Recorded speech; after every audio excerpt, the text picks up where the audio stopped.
Terdapat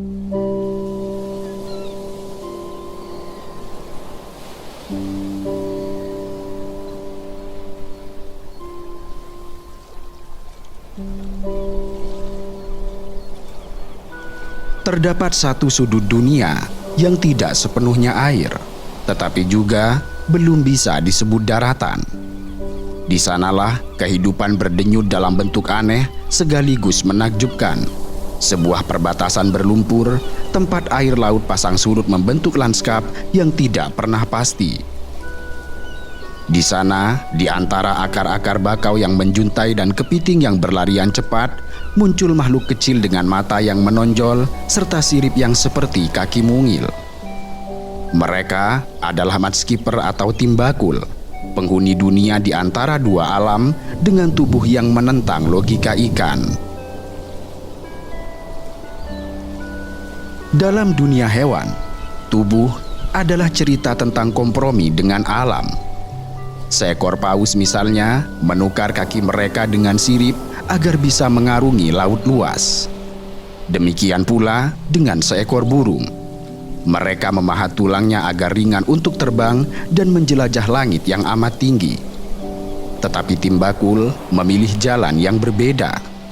Mereka tetaplah ikan, namun dengan tubuh yang perlahan belajar tentang rahasia kehidupan di daratan.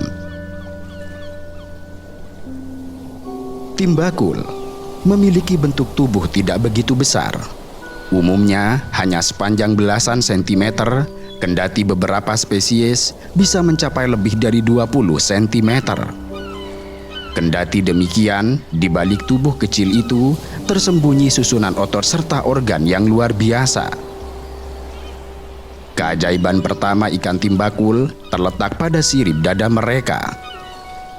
Jika ikan lain menggunakan sirip untuk berenang, maka timbakul memakainya seperti tangan yang menopang tubuh. Sirip itu tebal, berotot, dan lentur, dengan sendi yang dapat menahan berat tubuh di luar air. Saat berjalan, sirip ini menekan lumpur seperti telapak tangan kecil, mendorong tubuh ke depan dengan gerakan ritmis. Saat berlari atau melompat, sirip itu menjadi sumber tenaga yang menakjubkan, melontarkan tubuh mereka hingga beberapa kali panjang badannya. Dari dekat, gerakan mereka terlihat canggung seperti anak kecil yang baru belajar merangkak. Namun di dunia lumpur, tidak ada hewan lain yang bisa bergerak sehebat mereka. Timbakul bahkan bisa memanjat akar bakau, meluncur di permukaan air, bahkan memanjat batang pohon yang lembab dengan kecekatan tidak terduga. Itu artinya, secara resmi, mereka adalah ikan, tetapi perilakunya sudah melampaui bahkan menentang hukum ikan.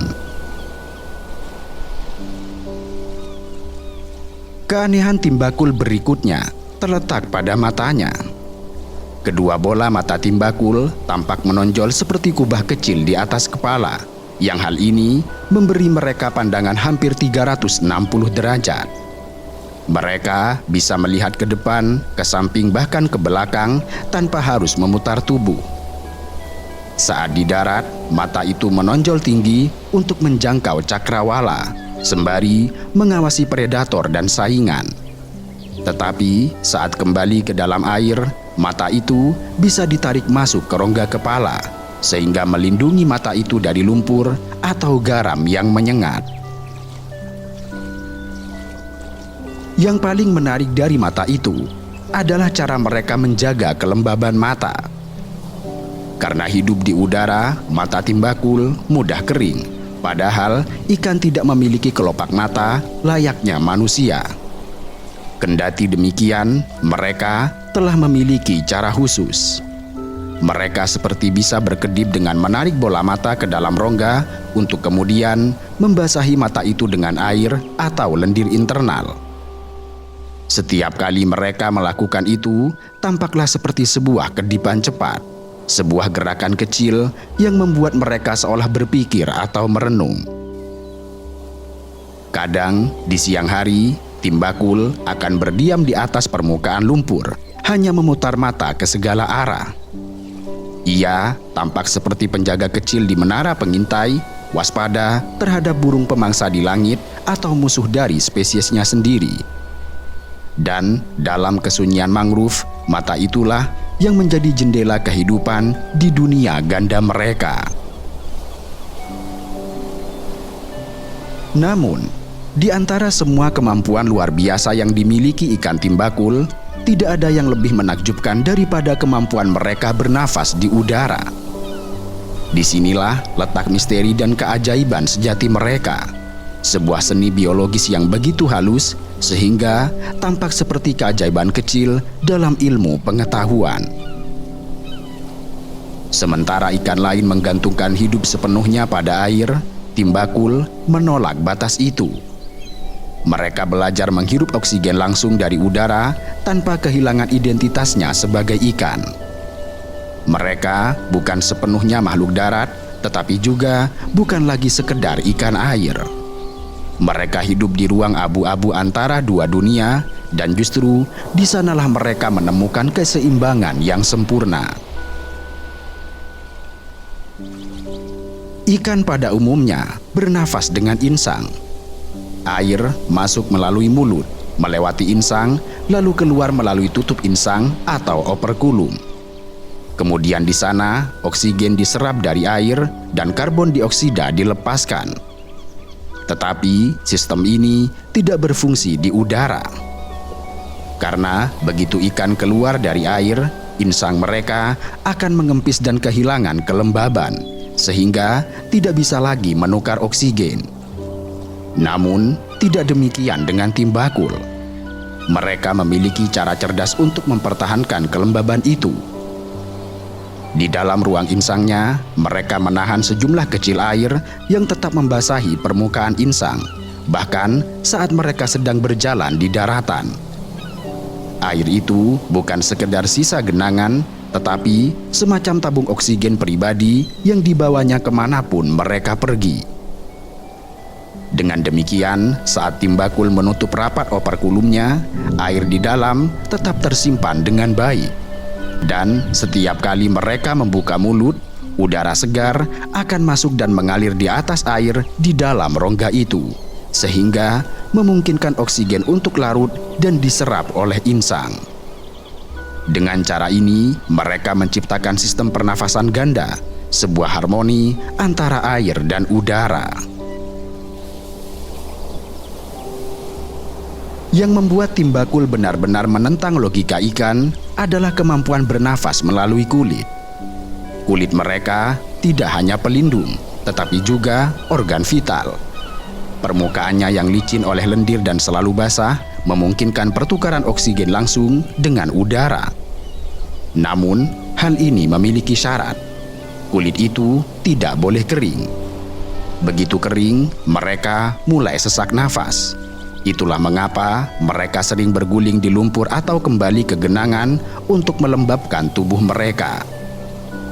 Dan dengan demikian, kita memahami bahwa setiap gerakan mandi lumpur yang dilakukan oleh timbakul bukanlah perilaku iseng, melainkan ritual bertahan hidup. Lumpur yang menempel di tubuh mereka membantu menjaga kelembaban seperti pelembab alami yang memperpanjang waktu nafas di daratan. Tanpa itu, kulit mereka akan mengering, sirkulasi oksigen terganggu, dan nafas menjadi sesak. Kemampuan bernafas di dua alam menuntut energi besar. Oksigen dari udara jauh lebih melimpah, tetapi tubuh ikan tidak dirancang untuk menyalurkannya seperti mamalia. Maka timbakul harus menyesuaikan gaya hidupnya. Mereka bergerak cepat, tetapi dalam tempo singkat. Mereka berjemur di darat, tetapi segera kembali ke air jika kulitnya mulai kering. Saat siang sedang terik, timbakul sering terlihat berbaris di antara lumpur, membuka mulut lebar-lebar untuk mempercepat pertukaran udara. Pemandangan itu mirip parade kecil makhluk purba yang sedang menghirup dunia dengan cara mereka sendiri. Lalu, setelah cukup bernafas, mereka meluncur ke genangan lumpur, berguling sejenak, lalu naik lagi ke permukaan.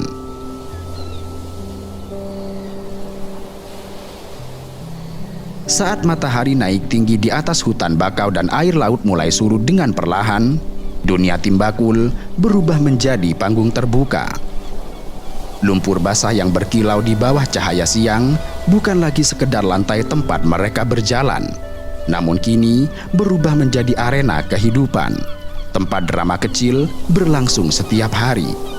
Mulai dari cinta, perang, dan kekuasaan, semuanya terjadi di atas hamparan lumpur yang sama. Disinilah para jantan Timbakul menjadi pemeran utama. Setiap jantan memiliki sebidang wilayah kecil di lumpur dan kadang hanya selebar telapak tangan manusia. Tetapi bagi mereka, itu adalah kerajaan yang harus dipertahankan sampai titik nafas yang terakhir. Di dalam wilayah itu terdapat liang tempat mereka beristirahat, tempat mereka mengatur udara, dan tempat berharap menarik perhatian seekor betina. Dalam dunia Timbakul, tidak ada yang bisa hidup damai terlalu lama. Setiap jantan tahu bahwa di luar batas wilayahnya terdapat ratusan mata lain yang mengawasi, menunggu kesempatan untuk merebut wilayah atau sekedar menguji kekuatannya. Dan ketika dua jantan bertemu di garis batas lumpur, suasana berubah dalam sekejap. Dunia yang semula sunyi mendadak menjadi medan duel yang berlendir. Sebelum pertarungan dimulai, terdapat semacam tarian peringatan. Biasanya, seekor Timbakul jantan akan mengangkat tubuhnya setinggi yang mereka bisa, membuka sirip punggungnya yang berwarna mencolok, dan menggoyangkannya dengan gerakan cepat. Ini bukan sekedar ancaman, tetapi bahasa tubuh, cara mereka berkata, "Inilah wilayahku." Kemudian, Timbakul lain biasanya membalas dengan gerakan yang serupa. Mereka saling menegakkan tubuh, berhadapan, mengibaskan ekor, dan membuka mulut lebar-lebar. Dari kejauhan, pemandangan itu terlihat seperti dua petarung kecil yang saling menantang di atas panggung licin. Jika salah satu merasa kalah atau tidak ingin melanjutkan, mereka akan menunduk dan mundur pelan-pelan. Tetapi jika keduanya sama-sama keras kepala, maka pertarungan pun menjadi tidak terelakkan. Saat pertarungan dimulai, lumpur menjadi saksi dari kekuatan dan keberanian mereka. Kedua jantan saling mendorong, membuka mulut dan berusaha menggigit lawan. Suara kecil dari tubuh mereka yang bergesekan kadang terdengar samar, seperti desis lumpur yang sedang berdebat. Pertarungan biasanya berlangsung cukup cepat, hanya beberapa detik, tetapi sangat intens. Kemenangan tidak ditentukan oleh luka, melainkan oleh siapa yang bertahan lebih lama dalam posisi menegak serta menyerang paling agresif. Begitu salah satu dari keduanya mundur, mereka kehilangan hak atas wilayahnya. Pemenangnya akan segera memperbaiki lubang, membersihkan lumpur di sekitar, dan menegakkan siripnya sebagai tanda kemenangan. Namun tidak jarang, pertarungan berlangsung berkali-kali dalam sehari. Seekor Timbakul jantan bisa bertarung dengan belasan lawan untuk mempertahankan wilayahnya, terutama saat tiba musim kawin. Di saat seperti itu, lumpur mangrove berubah menjadi arena perang tanpa suara, di mana ribuan duel kecil terjadi hampir bersamaan, dan langit di atasnya dipenuhi oleh burung yang menunggu sisa-sisa pertarungan.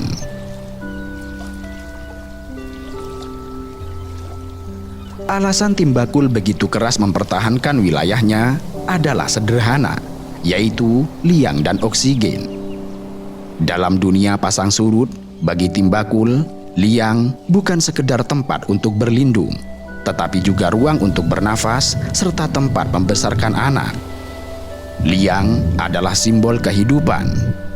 Maka setiap jantan menganggap suci wilayahnya, tempat di mana ia bisa hidup, bernafas, serta menciptakan generasi baru. Setiap jantan Timbakul memiliki liang tersendiri, bukan sekedar tempat tinggal, tetapi juga istana perkawinan. Liang itu digali dengan sirip dan mulut, membentuk terowongan panjang yang berliku, dan kadang sedalam 0,5 meter. Di ujungnya, mereka membuat ruang udara kecil, sebuah kubah mungil yang akan menjadi tempat sang betina bertelur.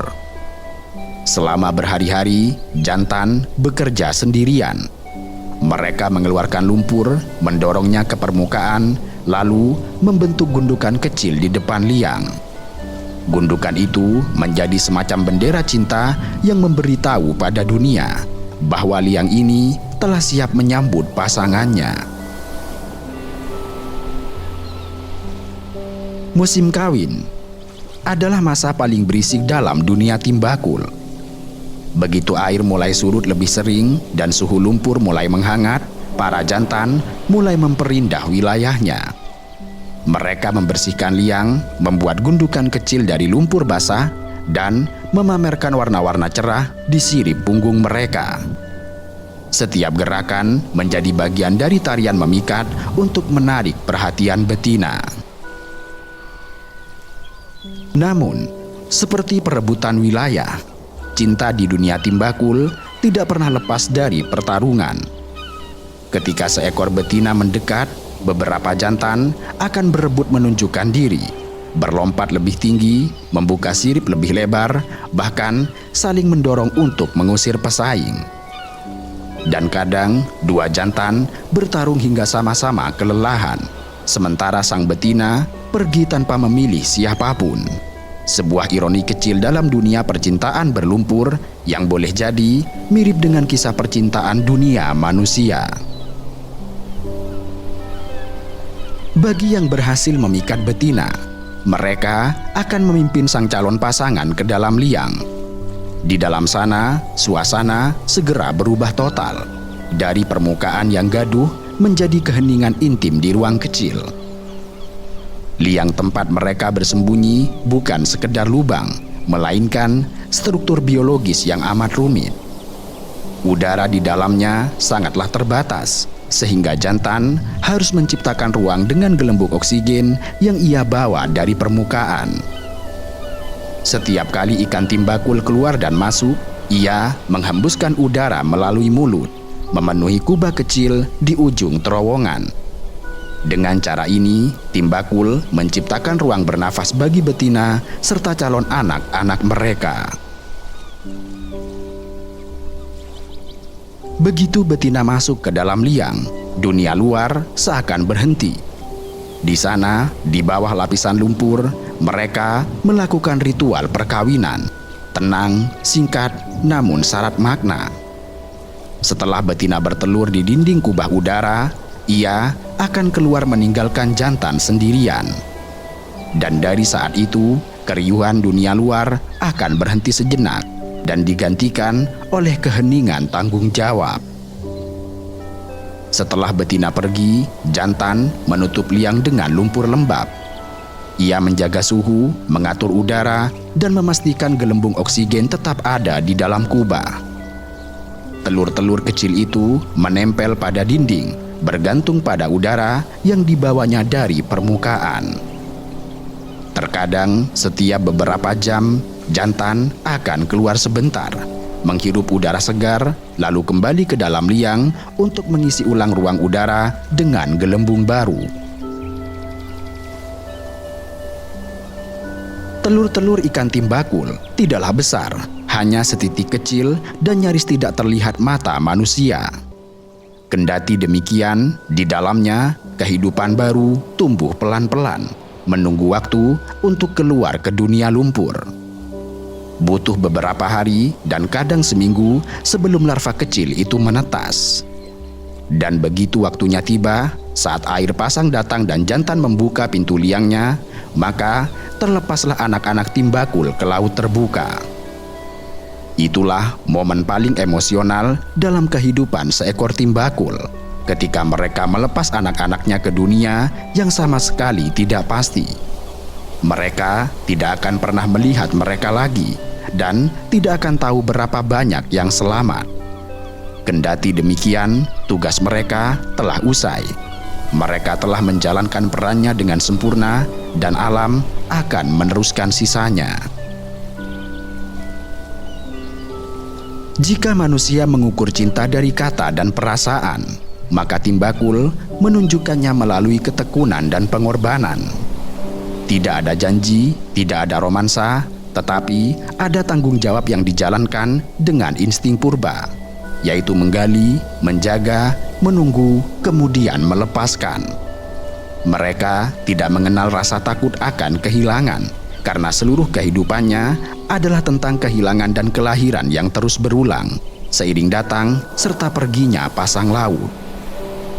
Di tengah kebisingan dunia, cinta para Timbakul berlangsung dalam kesunyian lumpur. Dan justru dalam kesunyian itulah kita bisa melihat makna sejati dari kehidupan, bahwa kasih sayang tidak selalu tampak lembut. Kadang ia berlendir, kotor, dan penuh perjuangan, tetapi selalu murni dan meneduhkan.